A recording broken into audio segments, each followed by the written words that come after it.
Best band ever. Go. Best band ever?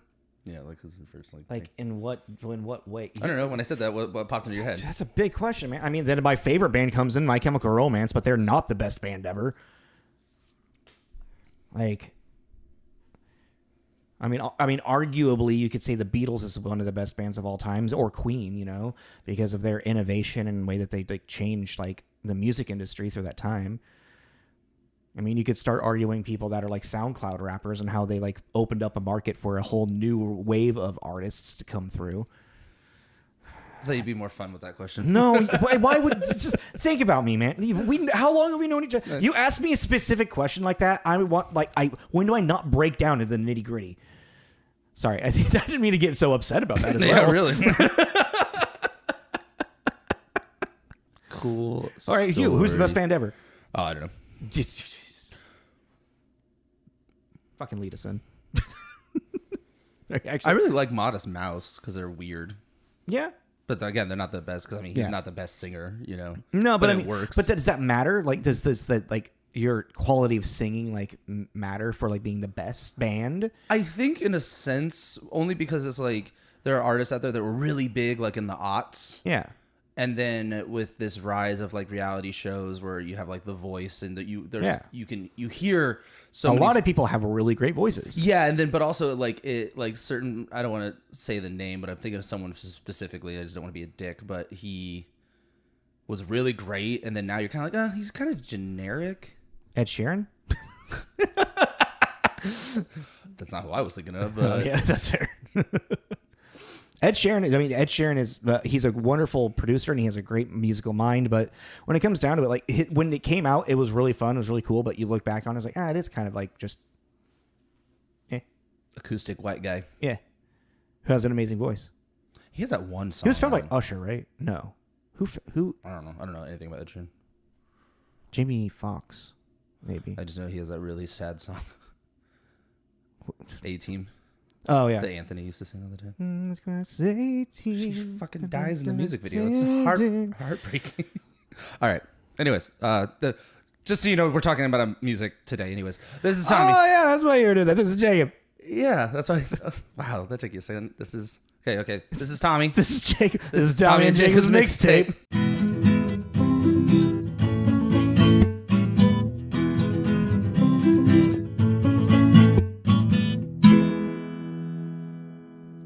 Shit sandwich.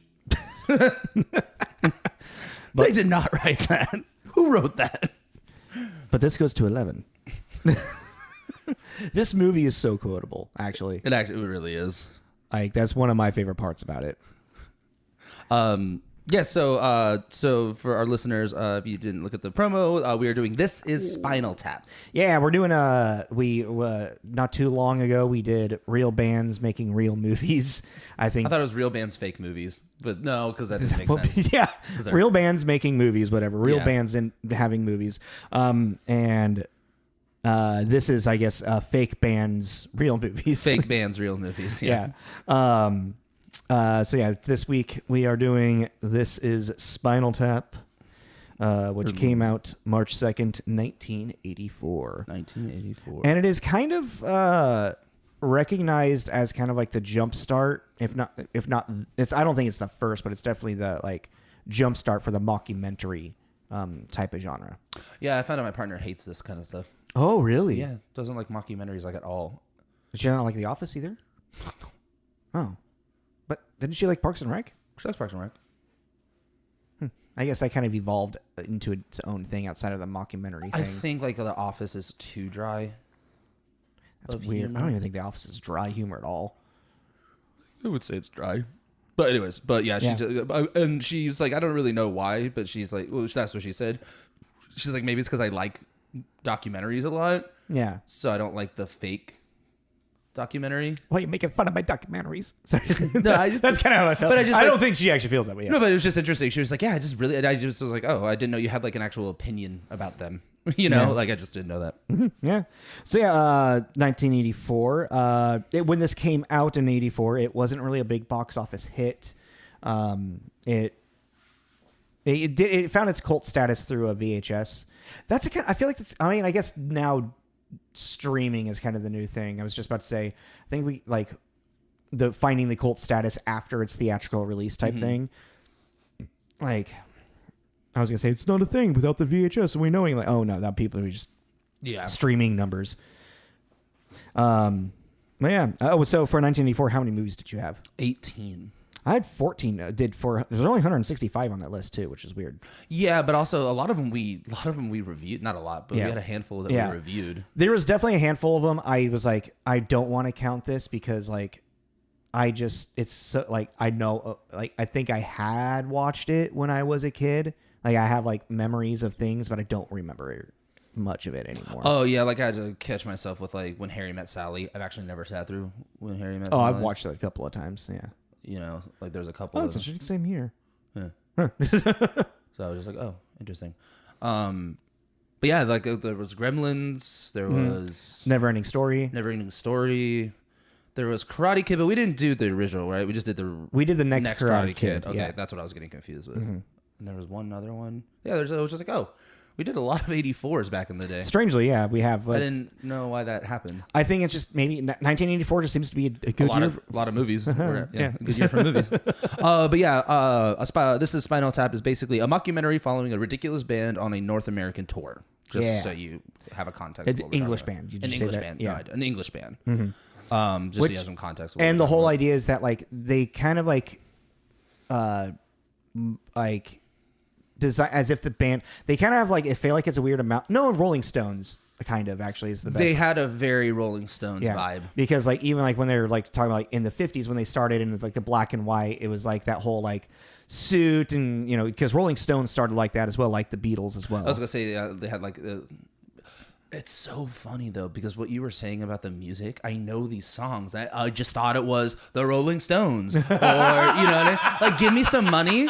Give me some money that like sounds like an old school, like, early Rolling Stones song. Yes, I know. It's like give me some money. It was like give me some money. Like, that's so weird. I know this song, but I didn't know it was from these guys. Yeah, which I thought was interesting. Well, yeah, no, that's fucking. Yeah, it's like this. The songs are actually like in pop culture. Yeah, you know, but.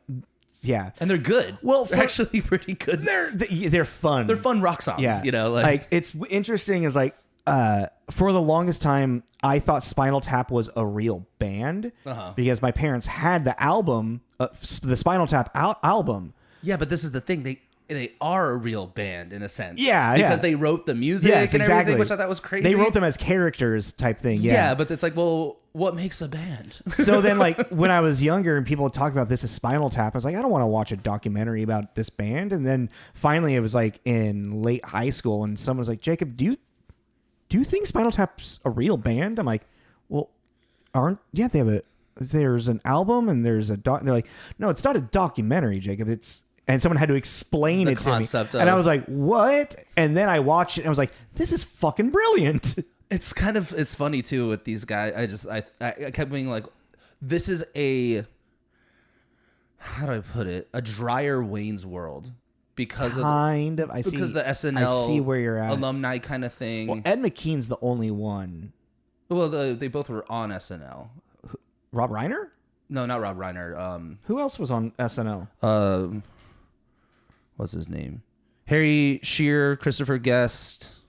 Like they are both on SNL. I didn't see that in their writing credits. Or in their acting in their credits that I'd overlooked that. Well, really quick, finish your thought and let's get into. I'm just saying that you can. It's just funny. You can feel SNL energy with stuff a little bit. Yeah, it's the improv energy. Yeah, the improv energy, and that's what I was. And early, like that's what SNL back then was a little bit more. It wasn't as scripted. Yeah. Yeah, and then that's a good way to put it. It's that improv energy that you really pick up on, and it's like these people, and you can tell too because they are so good at it. They just boom, they can just keep it going, and you're like, that's a learned skill. Yes, over years and years of doing it to be able to just kind of roll with it and go, all right, let's go. Yeah, and these people are really good with it. So really quick, so it's starring and written by, and then also so. I'm just going to put them all into one kind of thing because it's Rob Reiner who directed the movie. Yes.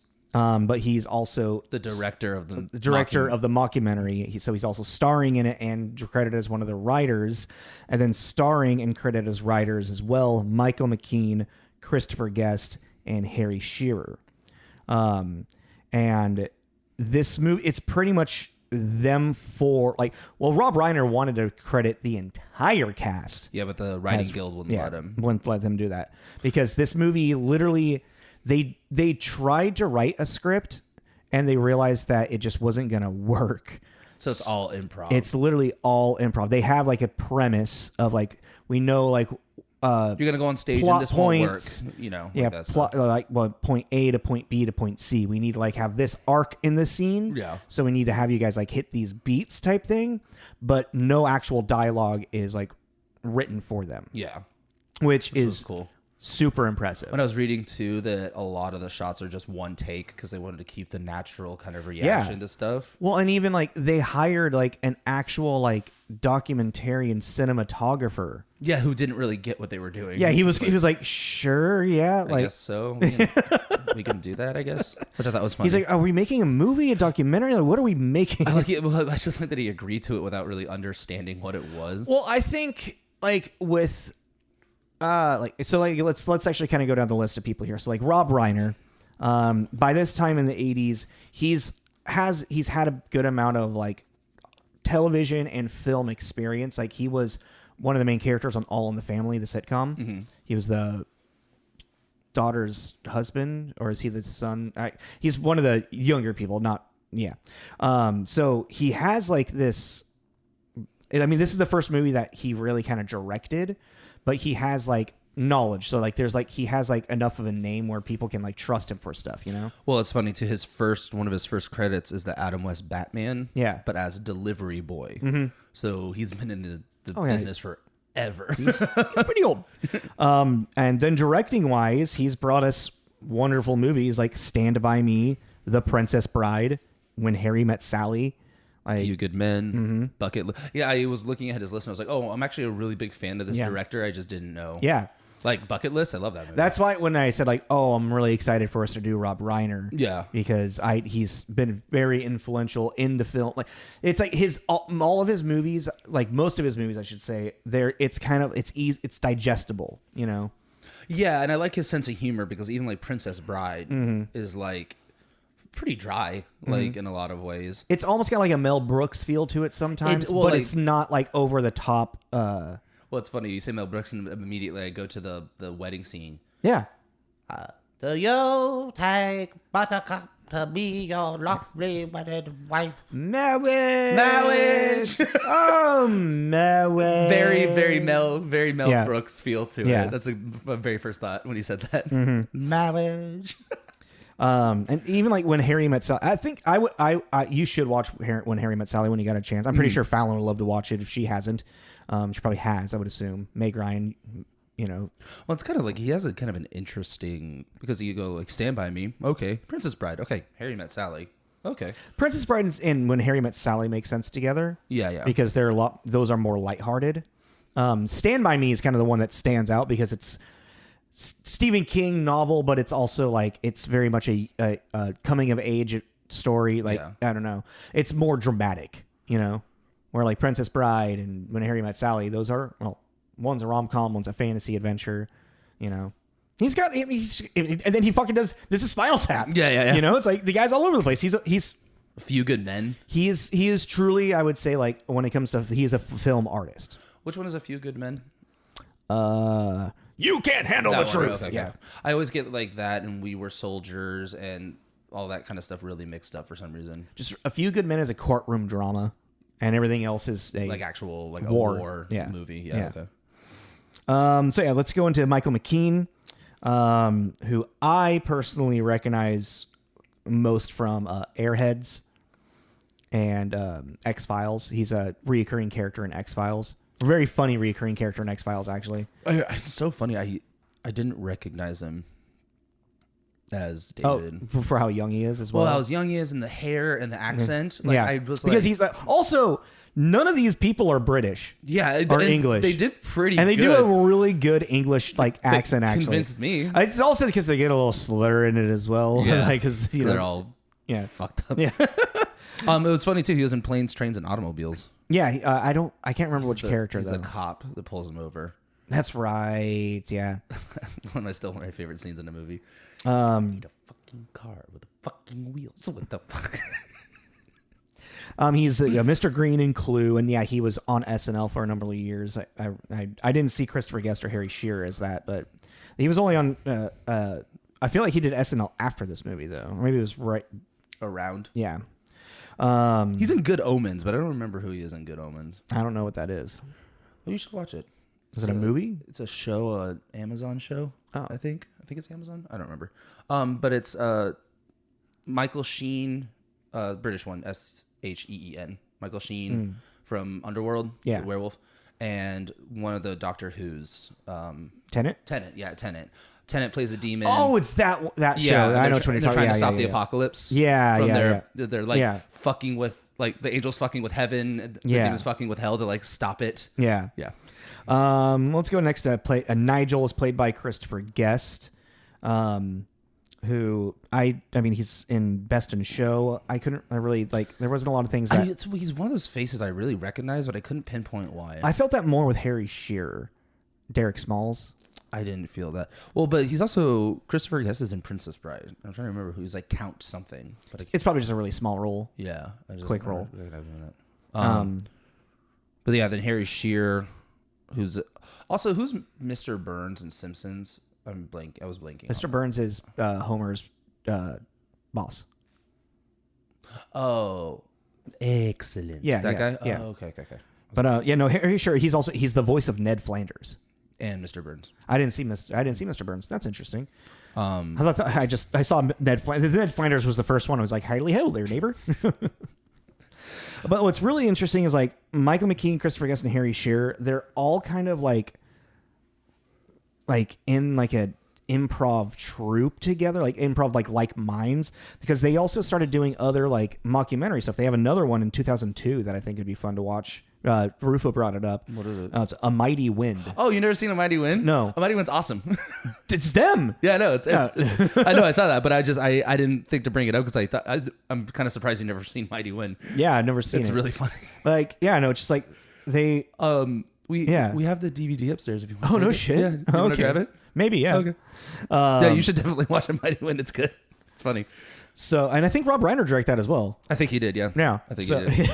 Yeah. They probably just took we have new characters. Let's just redo Spinal Tap pretty much. I was gonna bring up. I was like, man, maybe we should do, because I saw that Mighty One was on one of their acting credits, and I was like, oh, cool, we should do. Maybe we should switch it. And then I was like, oh wait, this is their cousins. We can't follow this with A Mighty Wind. But yeah, I was just like, oh shit, I didn't realize that they were that close. You know? It was funny. But yeah, so. And then there's just a couple other Fred Willard has a cameo. And there's a crazy amount of cameos in Billy this. Crystal. That was funny to me. Billy Crystal is a mime, mime server, whatever the fuck mime waiter. Yeah, I looked down and I heard Billy Crystal's cadence and voice. I was like, rewound. I'm like, that's totally very young Billy Crystal in mime makeup talking to Dana Carvey. Yeah. Young ass, also in mime makeup. You're like, what is happening right now? Am I in a fever dream? Wow, Fran Drescher is in the other room. Oh yeah. You're like, what's happening? And then what's his butt yelling at Angelica Houston? You're like, I missed that one. She's the one that makes the Stonehenge model. How did very I not young recognize too? her? Wow. Yeah, I'm like, what is going on in this movie? Also, that Stonehenge model's part is so dumb and funny. I was trying to figure out where Ed Begley Jr. was, but I couldn't. No, he's he was the first drummer when the Black and White. Oh, was that him? Mm-hmm. Oh, okay. Yeah.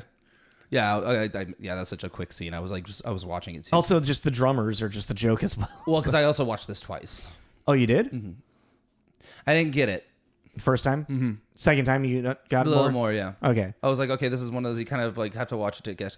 Also, because of what you're saying with their accents and their slurring, and there's no subtitles on that DVD, I had a really hard time understanding what they were saying. I tried to do the closed captions through my PlayStation, but then it was taking up almost a quarter of the screen. I was like, I just need to turn up the volume and really listen. Yeah. Yeah, I was having a really hard time. So some of the jokes didn't land the first time. Okay. I was like, okay, cool. Then I was like, oh, okay. Yeah, that's a very beautiful melody. Yeah. It's D minor is what I think is, this. It's the saddest chord. What's it called? What is it? No, lick my Love pump. No, it's like lick my left pump.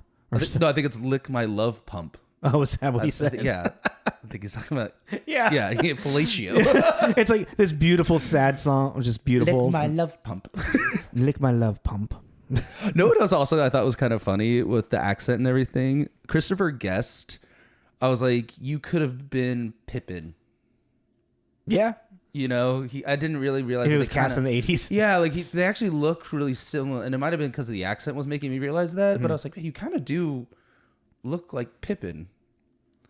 When you say it, like now I see it. You see it, right? Yeah. All right. Well, what do you got for reviews so we can move on? So this is Spinal Tap. 29 positive, 1 mixed, 0 negative. Oh yeah. So IMDb. Oh yeah, you did do your thing. Yeah. IMDb rating is a 7.9. Tomato meter rating is 95%, and audience score is 92. So like this is a cult following, very very strong. Much like yeah. Yeah. I'm gonna be honest. I was surprised there was no negatives. I was very surprised because even then, like 1, 2, 3, 4, 5, 6, 7, 8, 9, 10, 11, 14, 15, 16. Like we're getting to like I think 19 reviewers gave it 100 out of 100. Oh wow. You know what I mean? And I'm like, there's not one little in here.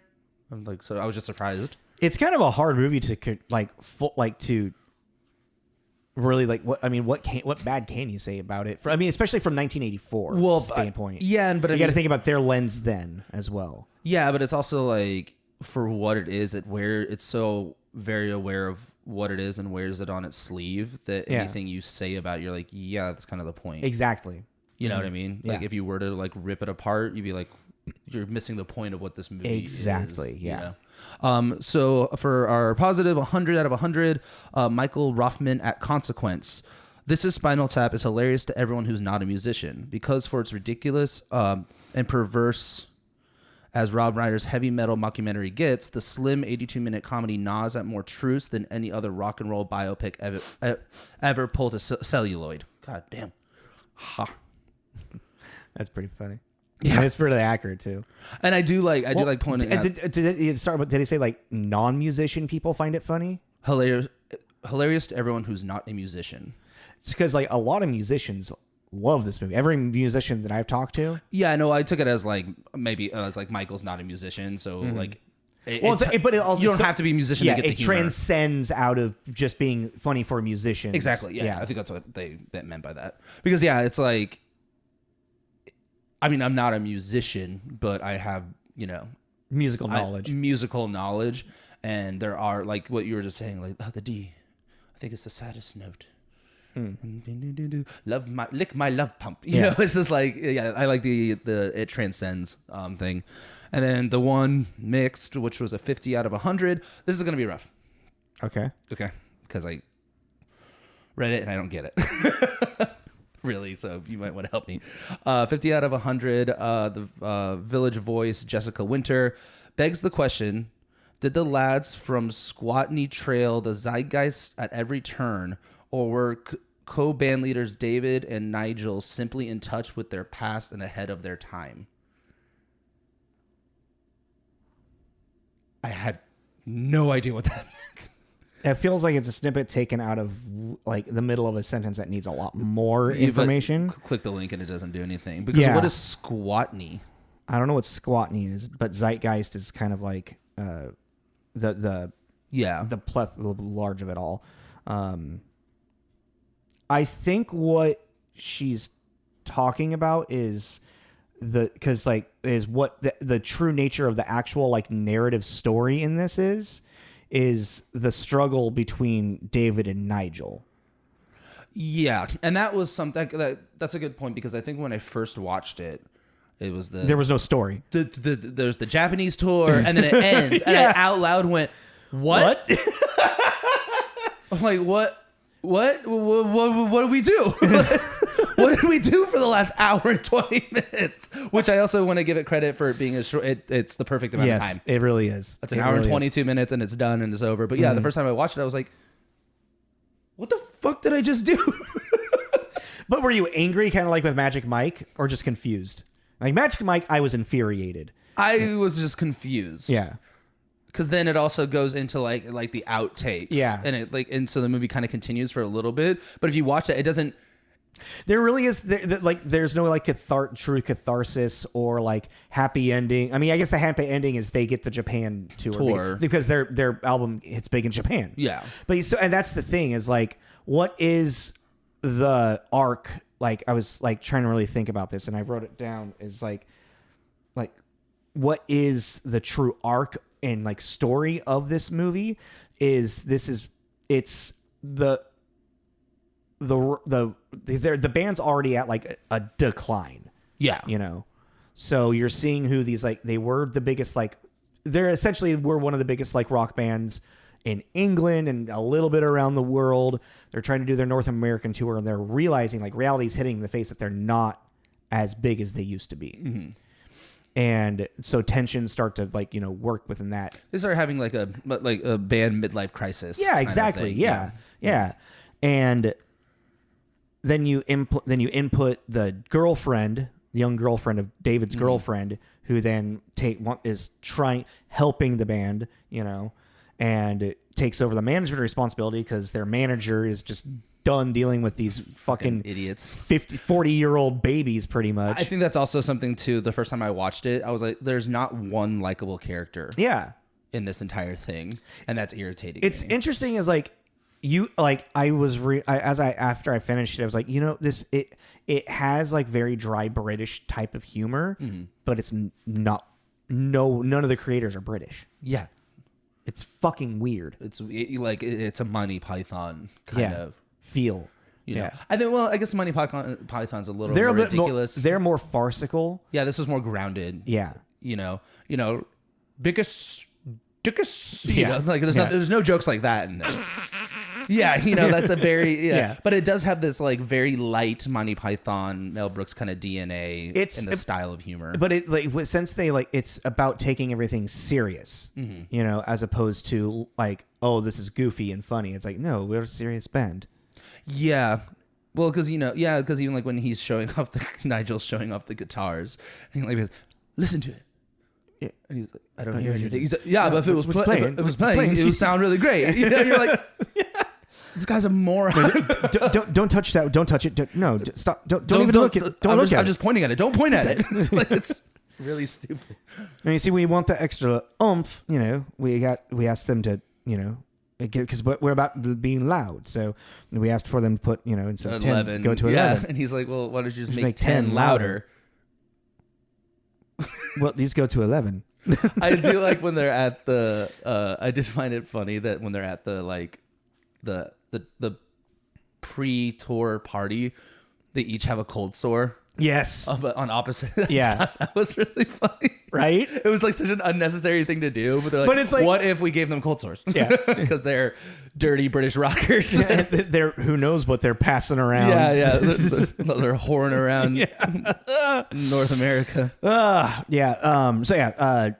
So the conflict becomes pretty much like the band having their like a midlife crisis, but then the girlfriend creates a drama between the band leaders, pretty much David and Nigel. So then Nigel walks out on the band because he's like tired of having to deal with the girlfriend. What's her name? Janice?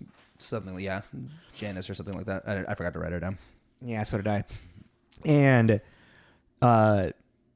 they try to continue as Spinal Tap without their lead guitarist, but then like that's where the catharsis-ish kind of comes in.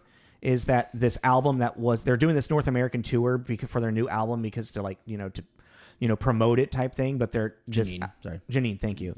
Yeah. This album isn't catching in North America, but they're number 5 in the billboards in Japan. Mm-hmm. So it's like, hey, you know, go where you actually wanted. Yeah. I do just want to say real quick, I just saw that Billy Crystal mime character has a name. Oh, really? Morty the Mime. Morty the Mime. That is awesome. I'm like, was that going to be like a reoccurring thing? Like, why'd you give him a name? They film, apparently, if I remember correctly, I remember reading some stuff about behind the scenes. They filmed Billy Crystal for like a half hour. Oh, really? Yeah. Like he just improv'd for a half hour. I love Billy Crystal. He's so good. I He's Mike Wazowski, right? Yeah. From Mm-hmm. God, it was so weird seeing like. It's just so weird, especially with these kind of movies. When like what were we watching? I think I brought this up last. Oh yeah, we were watching My Boyfriend's Back. Yeah. And Matthew McConaughey is just in it for 15 seconds. Yeah. And it's so weird to go back to these and like Billy Crystal talking to Dana Carvey as a mime in 1984, and it's like they're huge. You know what I mean? Like they're like comedy icons. Yeah.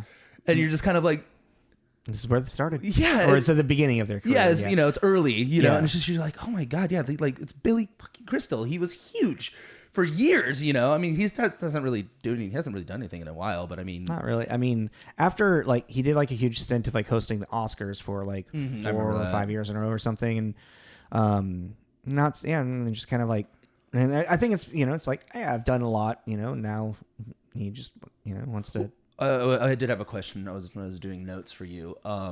Doing notes for me. You know what I mean? Shut up. But when you look at like an actor, like it always says how many projects they've done, whether like acting, writing, whatever. And anytime I see like, I think Michael McKean had like 241, I was like, that means he's a voice actor as well. Generally, yeah. Yeah, right? You've noticed. Yeah. And yeah, he's done a lot of voice acting. Yes, he's done a lot of voice acting as well. A lot of DC stuff. Mm-hmm. Yeah, I saw on the Batman animated show, he's the 50s Joker. Yeah. Which I don't recall. I don't that. Yeah. But anyways.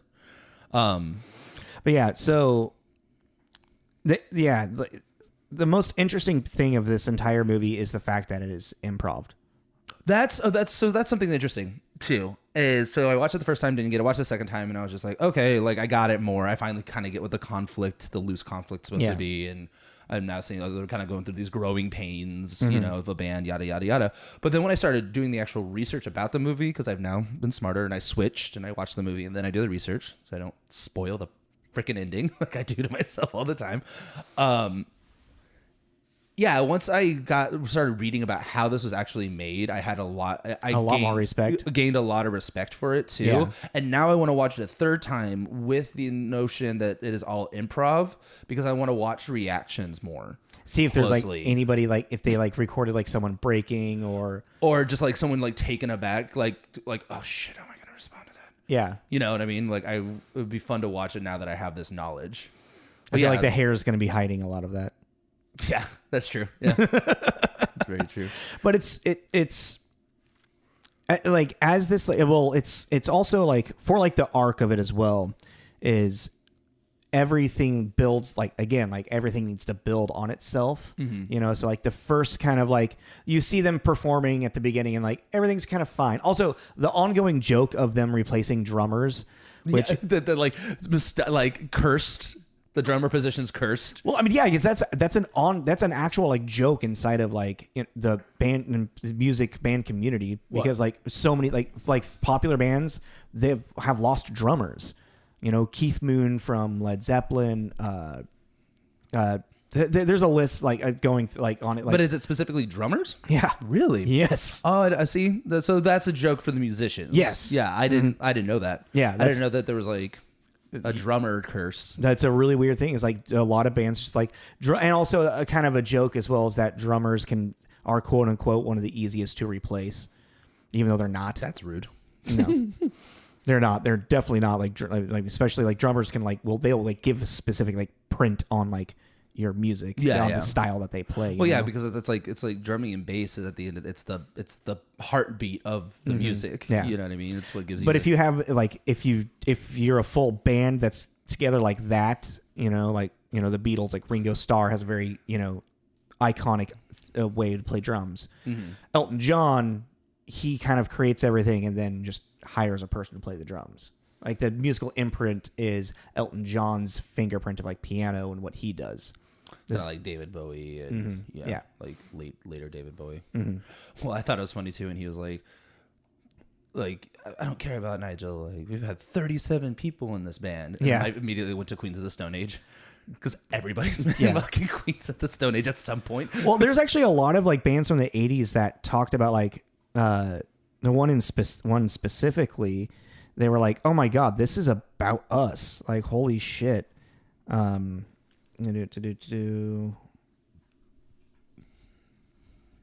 Where is it? Critical reception. Is it in here? Here we go. Reactions from musicians. So resonated with many musicians: Jimmy Page, Robert Plant, Jerry Cantrell, Dee Snider, Ozzy Osbourne. Reported that, like in Spinal Tap, they had become lost in confusing arena backstage hallways trying to make their way to the stage. Oh yeah, apparently that was based off Tom Petty, I think, that got in a tour in Germany. Oh, really? It was either Tom Petty or Tom Waits. I can't remember which one.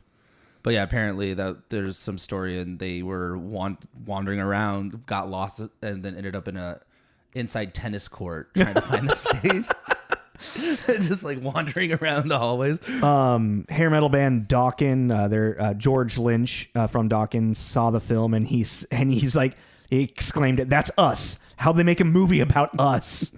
Glenn Danzig had a similar reaction when comparing Spinal Tap to his former band, The Misfits, saying, "When I first saw Spinal Tap, I was like, hey, this is my old band." That's funny. Right? So this movie resonated like really hard. Like, so, and I think part of the improv is kind of like the honesty to that, you know? Yeah. I mean, what I did think was kind of impressive too is that the whole thing was shot in LA. Yeah. But I did have a sense that they were touring, yeah. You know, which was kind of cool. And then it's like, I couldn't pinpoint how they made that so believable. Well, there's not a lot of exterior shots. Yeah. Except for when they're like, you see it's a generic shot of a plane landing, you know? And then like whenever they're like inside of like a recording studio or they're inside of a room, like if you just get like an empty big room and you could like make it look like 5 different rooms just by reorganizing the furniture or replacing furniture and stuff. So, that's a fun thing to do when you're a PA. But like, oh yeah, that's where I was going out a little bit earlier. Is like the build of like problems that come up, you know, is like at first there's the conflict of like the album cover is sexist. Oh yeah. With the woman with the dog collar. That's what it was, right? Yeah. Oiled up. And they're like, and it has a fist going into, they're like, well, you should have heard what we wanted first. It wasn't a fist. She's like, I don't give a shit. Yeah. Like, that's not it's still a problem. Like, I don't care if it was worse. Yeah. I am so attracted to her. She's a very pretty woman. I've always had the biggest crush on Same. her. Oh yeah. But like, so like looking specifically on the performances, like their actual like performances, like first one, nothing really goes wrong. Second one, Nigel tries to like do like a hard lean back and gets stuck on his back and has to have a roadie come and help him stand up. Yeah, but it's like it's like an AC/DC joke. Yeah, exactly. Yeah. But he's like, yeah. Well, go. What is his name? Angus I'm totally blanking. from AC/DC. Yeah, but he did that. He would get on the ground and do the. But they kind of. I know he was. I know he was popular for like doing like the kick step, like kicking one foot up. Yeah, but didn't he do that? Maybe you did. I don't. On the ground thing. I mean, I guess a lot of rock stars do that. Yeah. But I did like that. He's like helping him do the spin on the ground. I don't think he was trying to help him do the spin. I think he got stuck and he ended up doing a spin. Yeah. But but that was the joke. You know, it's like, oh look, he has the help of this guy, which is really embarrassing. I did like the stagehand just always in the background trying to fix something. Yeah, I thought that was a funny. No, especially because then the next one is the pod doesn't open for the bassist, which I know happened to you too. Oh really? Yeah, they got trapped in like a golden egg. That's funny. It was like supposed to come down and like. Well, you see, and that probably happened way after Spinal Tap. Yeah, but it's just it's just fun like to think of like these things happen. Well, it was like James Hetfield, lead singer of Metallica, during their Black Album tour. Pyrotechnic went off too early while he was standing next to it, and it fried the half of his body, and he had to get like emergency sent to the hospital with like 3rd-degree burns. Didn't that happen to Michael Jackson too? Similar thing happened to Michael Jackson. He Yeah, got hit in the head with it, right? Like a spark hit him and set his hair on fire. Oh, okay. But James Hetfield, literally just flamethrower half of his body. Oh wow. Like, yeah, he was in critical condition for a while. How metal. It's really funny because now I'm thinking about Still Crazy is actually really similar to this. I was assuming they probably would be. Well, because of the whole aging rocker kind of dealing with not being in the light, like the spotlight anymore. And like, so going back to like their art, like things just getting worse and worse and worse. Then they have the performance at Stonehenge. Well, not at Stonehenge, but they have a song Stonehenge. So they want to create a Stonehenge idol. And Nigel's like, no, just have him make this. Just have him make this. And he like draws a quick like plan, and he doesn't realize that he puts 18 inches for like the size of it. So they have this like 18-inch model of Stonehenge, and they're like, well, then they put little people to dance around it to try to put it into a different perspective, and it's just one giant mockery of like of a set piece. They're just, that's like where like the big catalyst, kind of like where they start arguing. Ian leaves the band, and then the girlfriend takes over, and then shortly after, Nigel is like, you're not focused, you can't write your music because you're worried too much about the girlfriend, and la-da-da. So he walks out. Well, and then he storms off because she sets them up to play in a fucking Air Force base. Yeah, and then his little receptor thing starts picking up on like a radio station. That was just the announcements happening over. Well, then why did he keep looking at the... I think it was just like looking... Oh. He kept looking at the box. I just thought it was like loud announcements coming through. I thought it was like the military base radio was cutting into his signal from his guitar. That's weird. That's what I thought was happening. I mean, I don't know. Yeah, but that's what I thought was happening. Well, that means something was happening. Then there was like a radio announcements happening while they were playing. That caused Nigel to just throw his guitar and like give up. And they're on Spotify. Yeah. And then and then as they continue touring a little bit in this failed North American tour, I think they're actually at like a wedding reception or something when finally Nigel decides to get back on. Or is that the... Oh, I know that's part of the Air Force Base one, I think. Mm-hmm. Yeah, essentially, like, then, like, you see, and that's where I feel like this movie, it's a wonderful movie for like the jokes and the setup, and it's super impressive, like, that they were able to film this with no script, really. Well, like, no dialogue. But when it does come to like storyline and like narrative, it's kind of it's lackluster. It's lackluster. It's what did I write? You're watching it for the quotable moments. Truly lacks story and arc, but still enjoyable. Well, because I was just thinking too, like, I think when you were talking about them fighting in the recording studio, and he's like, "You can't focus because your goddamn wife." It's not my wife. Yeah, like that. He probably like at that moment, Nigel, the actor, probably forgot. Like, wait, what is she actually? Like, what is her role in this? And he had to like correct him. Like, no, she's my girlfriend. Oh, keep going.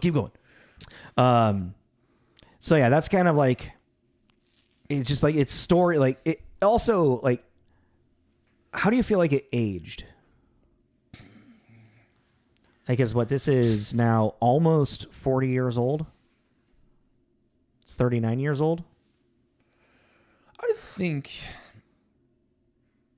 I think that with it being under the guise of like a documentary, a rockumentary, that helps it. Yes, because it's like if this was just a movie about it, and now it feels like it's like a time capsule. Yeah. Like it feels like just an old 80s documentary, So it's like that. I think helps it. It like lives in this little bubble. I mean, it's old, Yeah. And also I notice a lot of times especially with older movies like this too, like 80s and stuff, something's always off about the dialogue versus everything else. Like the dialogue, like I was saying, it was hard to understand them, and it was really quiet, so I would turn it up. Yeah, it was really quiet. And then you cut to a rock scene, and it's blaring. Yeah. The sound mixing was just off. Yeah, and I've noticed that as like kind of a thing in the 80s, because I think I even mentioned that in like Neverending Story. Yeah. Too. It's like he'd be talking, you'd be like, what the hell? And then all of a sudden, yeah, and you're like, good God. And I hate that. Up, down, up, down, up, down, up, down. But no, the lid. Sorry. The lid. Speaking of SpongeBob, off mic, I have a request, and I want to see if you can do it. Okay. It's about our promos. All right. And promos and SpongeBob. Okay. Because it'd be really funny. I think do you have any more thoughts on this? I mean, I feel like we're just kind of like squandering. I think we're kind of circling at this point because it's also like it's a bunch of bits, more or less, yeah, like sketches. It is like Wayne's World or Night at the Roxbury. It's like there is nothing really to talk about. I mean, those movies have more of an arc and like, you know, conflict and like but story. But at the end of the day, it's just there's an arc and they put bits in between. Yeah. This entire thing is just bits. bit after bit after bit. And, you know, and it's like with that, some of them are funny and some of them aren't. You know, like I was actually really like laughing really hard when the manager showed up with the Black album after the comment about the White album. Oh, yeah. And it's literally just a black sleeve. Yeah. That's nothing. No name, no nothing. That had I like how laughing. there's like, no, but it says like, you know, because it's darker than dark. You know, it's just. And he's trying to convince them. Like, what? No, you're you're an idiot. Yeah. You're finding some artistic integrity in something that wasn't even there. And I just like, and it was just David's reaction to it. Of like, kind of like, am I going crazy right now? Yeah. Like, you are all okay with this? Like that, like, yeah, you know, there's certain like made me laugh like really hard. The Cold Source is really good. I like how in Japan their drummer explodes and they have a new drummer. I didn't notice that. The first time. I thought it was just, you know, just smoke machine, pyro, like in whatever. Because they even talk about, he's like in the bat. I think his name was Tommy. I think that was his name. He's in the bathtub. He's talking to the director, and he's like, odds are I'm pretty good because the other ones have died. What are the chances that I'm gonna die? And the very last thing that happens, basically, like, and I think that's a good point too. It's one of those movies that you watch it a couple times and you'll catch things. Yeah, that I like first time didn't catch that. Second time I'm like, oh, that's the joke. Okay, got it. So it's like I'm probably gonna want to watch it like one more time, and then I'll probably be good for a while. Definitely. Yeah, what are we giving it? How many carrots out of 5? I'd say like a 3.5. I'll go with a 3. Yeah, yeah, because we have to be objective about it. The fact there is no story, really. If it had a story, I'd give it more of a 4. Really? Yeah. Because I think like it's with the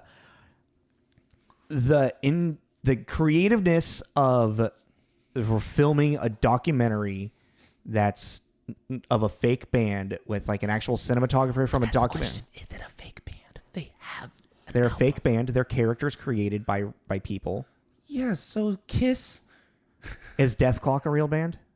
Who the fuck is Death Clock? Oh, the Metalocalypse. Metalocalypse. They have 2 albums. Are they a real band? They're a band. That's I'm not arguing either way. I'm just like it's an interesting conversation to have because it's like it's a semantic conversation because they wrote the music. They performed it, right? Did they actually play and everything? Mm-hmm. Kind of sounds like a real band. Okay, semantics, whatever. Okay, but anyways. Yeah. So I think it's a fun conversation. Is it a sandwich? Is the Partridge Family a band? Is it a sandwich? A shit sandwich. What was the actual album called? Shark Sandwich. Right? Yeah. I think because it was like sharks swimming in the yeah. I think it was Shark Sandwich. Like just there's no script. Like the performances, I think the improv performances, the way that it's shot, the way that it's presented, gives it a lot more of a higher regard in my mind than just a 3. Because I guess I see your point too, because it's like it's impressive because it kind of doesn't need. Well, the original story didn't even have the girlfriend. Uh-huh. They decided to add her into it to create more of some type of arc and tension, better tension with Nigel and David. Mm-hmm. And I think also the studio was confused. Like, where's the story? Yeah, like so I had a girlfriend. Yeah, Hollywood's answer to everything. Yoko Ono. God, what was that video? It was like Keith Richards or something like that playing with someone else, and Yoko Ono was there, and she was just like screeching. I know exactly what you're talking about. It's like a weird art piece she did or something. And like I can't remember who the other guitarist was. Like looks over like what the fuck, and then they end up just turning her mic off. First time I saw that, I was on the ground. Like I was hysterically laughing. It's like, kill it, kill it. And he's like, What the fuck was that? I'm crying again. It's so funny. All right, so I say 3.5. Sure. Okay. Well, You agree with that? Sure. I sold you. I don't care. Yeah, 3.5 is fine because like, that's a good point. But that's like something that I feel like it's a good thing to know that going in. Like if I had watched it, knowing that, like I said, I would have been like very like way more interested in seeing how are they going to play this. Yeah. So like knowing that it's like it's a cool watch, and it's because it's fun to watch people be spontaneous and thinking on their feet, especially when it comes to comedy, because comedy is so subjective and is also like it's hard. It's not an easy thing to do. Yeah. To keep that kind of energy going, and then also not just say something utterly stupid that doesn't make any sense to the scene or whatever. Banana sandwiches. What? Banana sandwiches? Yes, and sorry. What was that? You said to say something completely ridiculous. Oh, okay. I didn't know you were gonna. It wasn't an order. Dance monkey. Anyway, hey, banana sandwich, monkey. Yeah, bunch. So are we done? Yeah. I think we wrap it up. Next week we're gonna be doing it's like early 2000s, something like that. Yeah. Still Crazy. We're gonna watch another band go through a midlife crisis type thing. Well, because I never seen this. Yeah, and I've never seen Still Crazy. And I really like that movie. It has a special place in my heart. Yeah, fair. I think it's a very sweet movie. It'll be interesting because I'll since that's scripted and this was unscripted, to see what similarities kind of or maybe what I guess homages they might have in that movie to what This Is Spinal Tap did. Yeah, because it's it's just a movie. It's not any kind of mockumentary or it has a very clear point of what we're trying to do. Yeah. But yeah, same kind of thing. It deals with the relationship because bands are messy. Yeah, exactly. Bands are really messy. It's like it's a relationship. Yeah, and that's kind of just one last little thought is just trying to think about in This Is Spinal Tap what is the arc. Is the arc is the band and the band trying to find success again. Yeah, and that's the happy ending is they find success in Japan, so they go tour in Japan. Yeah, so.